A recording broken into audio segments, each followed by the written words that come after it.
Praise the lord. ప్రభు నామములో మీ అందరికీ కూడా నా యొక్క శుభములు తెలియజేస్తున్నాను. ఈరోజు మన యొక్క వాక్య అంశము ఏంటి అంటే, వారి నివాసములలో వెలుగు ఉండెను. వారి నివాసములలో వెలుగు ఉండెను. ఎవరి నివాసంలో వెలుగు ఉండెను అంటే, ఇశ్రాయేలీయుల యొక్క నివాసములలో వెలుగు ఉండెను. వాక్య భాగము మనం చూసినట్లయితే నిర్గమకాండము 10వ అధ్యాయము 21, 22, 23 వచనాలను మనం ఒకసారి చూద్దాము. అందుకు యెహోవా మోషేతో, ఆకాశము వైపు నీ చెయ్యి చాపుము, ఐగుప్తు దేశము మీద చీకటి, చేతికి తెలియనంత చిక్కని చీకటి కమ్మును అనెను. మోషే ఆకాశం వైపు తను చెయ్యి ఎత్తినప్పుడు ఐగుప్తు దేశమంతయు 3 దినములు గాఢాంధకారం ఆయను. 3 దినములు ఒకనికి ఒకడు కనుగొనలేదు. ఎవడునూ తానున్న చోట నుండి లేవలేకపోయెను. అయినను ఇశ్రాయేలీయులందరికీ వారి నివాసములలో వెలుగుండెను అని వాక్యము సెలవిస్తుంది. వాక్యమైనటువంటి దేవుడు మనతో మాట్లాడుతున్నాడు. మనతో మాట్లాడుతున్నట్టుగా మనం ఇక్కడ చూస్తున్నాము.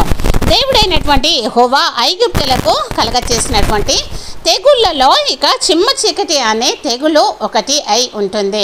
దేవుడైన యెహోవా ఐగుప్తులకు కలగచేసినటువంటి తెగుళ్ళలో ఈ యొక్క చిమ్మ చీకటి అనేది ఒక తెగులు అయి ఉంటుంది. దేశమంతా కూడా 3 దినములు చీకటిగా అయిపోయినట్టుగా మనం అక్కడ చూస్తున్నాము. 3 దినములు ఐగుప్తు దేశం అంతా కూడా చీకటి అయిపోయినట్టుగా చూస్తున్నాము. 3 దినములు కూడా వారు ఒకనికి ఒకడు కనుగొనలేదు అని దేవుని యొక్క వాక్యము సెలవిస్తుంది. కానీ ఆ దేశంలో ఇశ్రాయేలు ప్రజల నివాసములలో మాత్రము వెలుగు ఉంది అని వాక్యము సెలవిస్తుంది. వారందరి నివాసములలో వెలుగుండెనని వాక్యము సెలవిస్తుంది. ఐగుప్తు దేశమంతా కూడా చిమ్మ చీకటి 3 దినములు ఉండగా ఇశ్రాయేలీయుల యొక్క నివాసములలో వెలుగు ఉన్నట్టుగా మనము చూస్తున్నాము. వెలుగు ఉండడం అనేది ఎలా సాధ్యమో అయ్యింది అనే దాని గురించి మనము బైబిల్ వాక్యంలో నుండి మనము వాక్యదానము ధ్యానిద్దాము. ఇక్కడ వారు ఇశ్రాయేలు ప్రజలు దేవుణ్ణి కలిగి ఉన్నారు కాబట్టి, ఇశ్రాయేలు ప్రజలు దేవుణ్ణి కలిగి ఉన్నారు కాబట్టి వారి యొక్క నివాసములలో వెలుగు ఉంది. ఇశ్రాయేలు ప్రజలు దేవుణ్ణి కలిగి ఉన్నారు కాబట్టి వారి నివాసములలో వెలుగు ఉంది.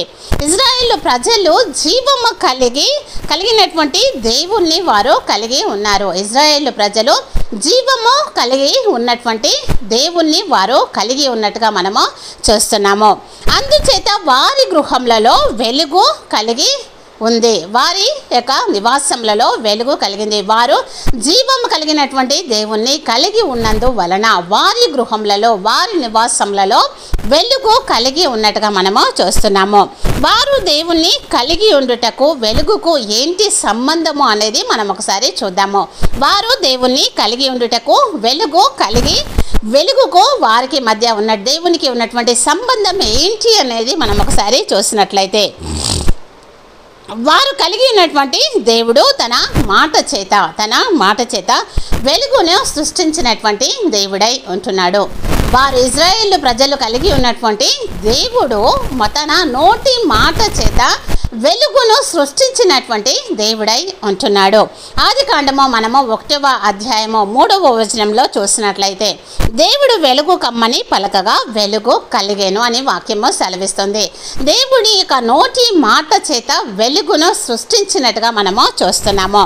మాటతో వెలుగును చేసినటువంటి దేవుడు, నోటి మాటతో వెలుగును చేసినటువంటి దేవుడు, మాటతో వారి యొక్క గృహములలో వెలుగు ఉండేలాగా చేసి ఉన్నాడు. మాటతో వెలుగును కలగచేసినటువంటి దేవుడు మాటలతో వారి యొక్క గృహములలో వెలుగు ఉండేలాగా చేసి ఉన్నట్టుగా మనం ఇక్కడ చూస్తున్నాము. అంత మాత్రమే కాదు కానీ వారు కలిగి ఉన్నటువంటి దేవుడు స్వయంగా వెలుగు అయి ఉన్నట్టుగా మనము చూస్తున్నాము. దేవుడు తన నోటి మాట చేత వెలుగును సృష్టించి ఉన్నాడని మనము చూస్తున్నాము.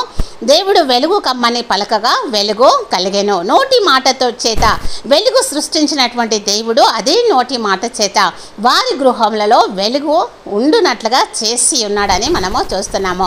అంత మాత్రమే కాకుండా వారు నమ్మి ఉన్నటువంటి దేవుడు వెలుగై ఉన్నట్టుగా మనము చూస్తున్నాము. వారు కలిగి ఉన్నటువంటి దేవుడు వెలుగై ఉన్నట్టుగా మనము చూస్తున్నాము.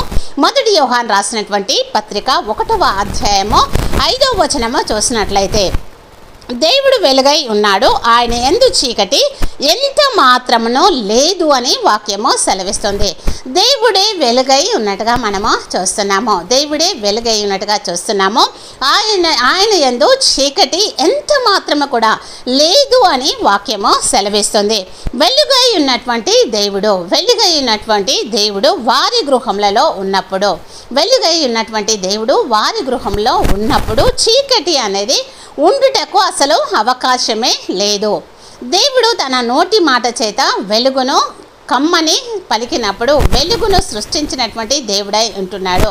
అంత మాత్రమే కాకుండా దేవుడే వెలుగై ఉన్నట్టుగా మనము చూస్తున్నాము. ఇట్టి వెలుగును సృష్టించినటువంటి దేవుడు, వెలుగై ఉన్నటువంటి దేవుణ్ణి వారు ఇజ్రాయేలు ప్రజలు కలిగి ఉన్నారు కనుక వారి నివాసములలో వెలుగు ఉంది అని వాక్యము సెలవిస్తుంది. రెండవదిగా మనము చూసినట్లయితే వారు దేవుని యొక్క వాక్యాన్ని కలిగి ఉన్నారు కాబట్టి వారి నివాసములలో వెలుగు ఉంది. 1 వారు దేవుణ్ణి కలిగి ఉన్నారు, 2 వారు దేవుని యొక్క వాక్యాన్ని కలిగి ఉన్నారు కాబట్టి వారి నివాసములలో వెలుగు ఉంది అని వాక్యము సెలవిస్తుంది. దేవుడు ఎక్కడ ఉంటాడో అక్కడ దేవుని యొక్క మాటలు లేక దేవుని యొక్క వాక్యము ఉంటుంది. దేవుడు ఎక్కడ ఉంటాడో అక్కడ దేవుని యొక్క మాటలు లేదా దేవుని యొక్క వాక్యం అనేది ఉంటుంది. మనము కీర్తనలో 119వ అధ్యాయము 130వ వచనము చూసినట్లయితే, నీ వాక్యములు వెల్లడి అగుటతోడనే వెలుగు కలుగునని వాక్యము సెలవిస్తుంది. దేవుని యొక్క వాక్యము వెల్లడి అగుటతోడనే వెలుగు కలుగునని వాక్యము సెలవిస్తుంది. ఎందుకంటే వాక్యము దీపముగా వెలుగుగా వర్ణించబడి ఉంది. వాక్యం అనేది వెలుగుగా అదేవిధంగా దీపముగా ఇక్కడ వర్ణించబడి ఉన్నట్టుగా మనము చూస్తున్నాము. అదే కీర్తనల గ్రంథము 119వ అధ్యాయము 105వ వచనము మనము చూసినట్లయితే, నీ వాక్యము నా పాదములకు దీపమును నా త్రోవకు వెలుగై ఉన్నది అని వాక్యము సెలవిస్తుంది. దేవుని యొక్క వాక్యము మన పాదములకు దీపము, అదేవిధంగా మన త్రోవకు వెలుగై ఉన్నదని వాక్యము సెలవిస్తుంది. వెలుగై ఉన్నటువంటి వాక్యమును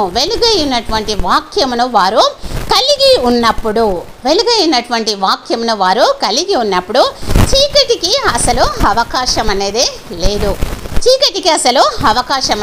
లేదు. వారు దేవుణ్ణి కలిగి ఉన్నారు, 2 వారు దేవుని యొక్క వాక్యాన్ని కలిగి ఉన్నారు కాబట్టి వారి నివాసములలో వెలుగు ఉన్నట్టుగా మనము చూస్తున్నాము. ఇజ్రాయేల్ యొక్క గృహములలో వెలుగు ఉంది అంటే వారు వెలుగైనటువంటి దేవుణ్ణి కలిగి ఉన్నారు, వెలుగైనటువంటి వాక్యమును వారు కలిగి ఉన్నారు. దేవుడు వెలుగును సృష్టించాడు, అదేవిధంగా దేవుడే వెలుగై ఉన్నాడు. అదేవిధంగా దేవుని యొక్క వాక్యము వెలుగు అదేవిధంగా దీపమై ఉన్నట్టుగా మనము చూస్తున్నాము. కనుక ఇజ్రాయేలీల గృహములలో వెలుగున్నట్టుగా మనము చూస్తున్నాము. ఐగుప్తు దేశమంతా కూడా చిమ్మ చీకటితో ఉన్నప్పటికీ కూడా ఇజ్రాయేల్ గృహములలో వెలుగు ఉండుటకు గల కారణం ఏంటంటే వారు వెలుగు సృష్టించినటువంటి దేవుణ్ణి వారు కలిగి ఉన్నారు, దేవుని యొక్క వాక్యంను కలిగి ఉన్నారు కనుక వారి గృహములలో వెలుగు ఉంది.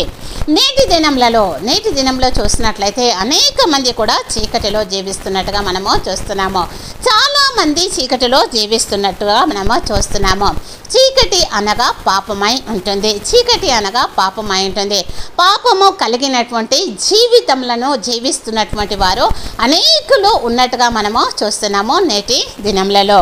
ఎఫెసీయులకు రాసినటువంటి పత్రిక మనము 5:8 చూసినట్లయితే, మీరు పూర్వమందు చీకటి అయి ఉంటిరి, ఇప్పుడైతే ప్రభువునందు వెలుగై ఉన్నారని వాక్యము సెలవిస్తుంది. మనము పూర్వమందు చీకటి అయి ఉన్నాము, కానీ ఇప్పుడైతే మీరు ప్రభువునందు వెలుగై ఉన్నారని వాక్యము సెలవిస్తుంది. చీకటిలో, పాపములో, అదేవిధంగా శాపంలో మునిగిపోయినటువంటి మనల్ని ప్రభు అయినటువంటి యేసుక్రీస్తు వారు తన యొక్క ప్రాణమును అర్పించి మన కొరకు కొరకు మన పాప విమోచన మనకు కలుగ చేసి మనల్ని వెలుగు సంబంధులుగా చేసి వెలుగుమయమై ఉన్నారని వాక్యం ద్వారా మాట్లాడుతున్నాడు దేవుడు.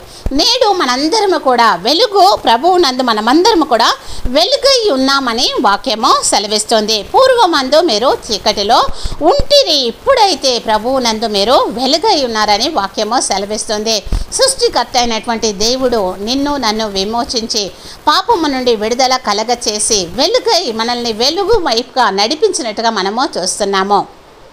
నిజమైనటువంటి దేవుణ్ణి అదేవిధంగా నిజమైనటువంటి దేవుని వాక్యాన్ని ఎవరైతే కలిగి ఉంటారో వారి జీవితాలు ప్రకాశించేట్టుగా ఉంటాయి. ఎవరైతే నిజమైన దేవుణ్ణి కలిగి ఉంటారో, నిజమైన వాక్యాన్ని కలిగి ఉంటారో వారి యొక్క జీవితాలు ప్రకాశిస్తూ ఉంటాయి. ఎందుకంటే దేవుడు వెలుగు అయి ఉన్నాడు. అదేవిధంగా దేవుని యొక్క వాక్యము వెలుగును అదేవిధంగా దీపమునై ఉన్నది కనుక దేవుని వాక్యాన్ని కలిగి ఉన్నటువంటి ప్రతి ఒక్కరూ కూడా వారి యొక్క జీవితాలు ప్రకాశించేటిగా ఉంటాయని దేవుని యొక్క వాక్యము సెలవిస్తుంది. వారి నివాసములలో వెలుగు ఉంటుంది అని వాక్యము సెలవిస్తుంది. నాడు ఇజ్రాయేలీలతో నేడు నీతో నాతో దేవుడు మాట్లాడుతున్నాడు. నాడు ఇజ్రాయేలు గృహములలో వెలుగై ఉన్నాడు దేవుడు, నేడు నా గృహములలో కూడా వెలుగై ఉన్నాడు దేవుడు. ఎప్పుడైతే మనము దేవుణ్ణి కలిగి ఉంటామో, ఎప్పుడైతే మనము దేవుని వాక్యాన్ని కలిగి ఉంటామో, వెలుగై ఉన్నటువంటి దేవుడు వాక్యము వెలుగుగా దీపముగా వర్ణించబడినది కనుక మనం ఎప్పుడైతే దేవుని వాక్యాన్ని కలిగి ఉంటామో మన గృహములలో, నాడు ఇజ్రాయేల్ గృహంలో నేడు మన గృహంలో వెలుగై ఉంటాడో దేవుడు. కనుక దేవుని యొక్క వాక్యాన్ని కలిగి మనందరం కూడా జీవిద్దామో గాక. ఇట్టి వాక్యాన్ని దేవుడు మనందరి హృదయంలో ఫలభరితమో చేయును గాక. ఆమేన్.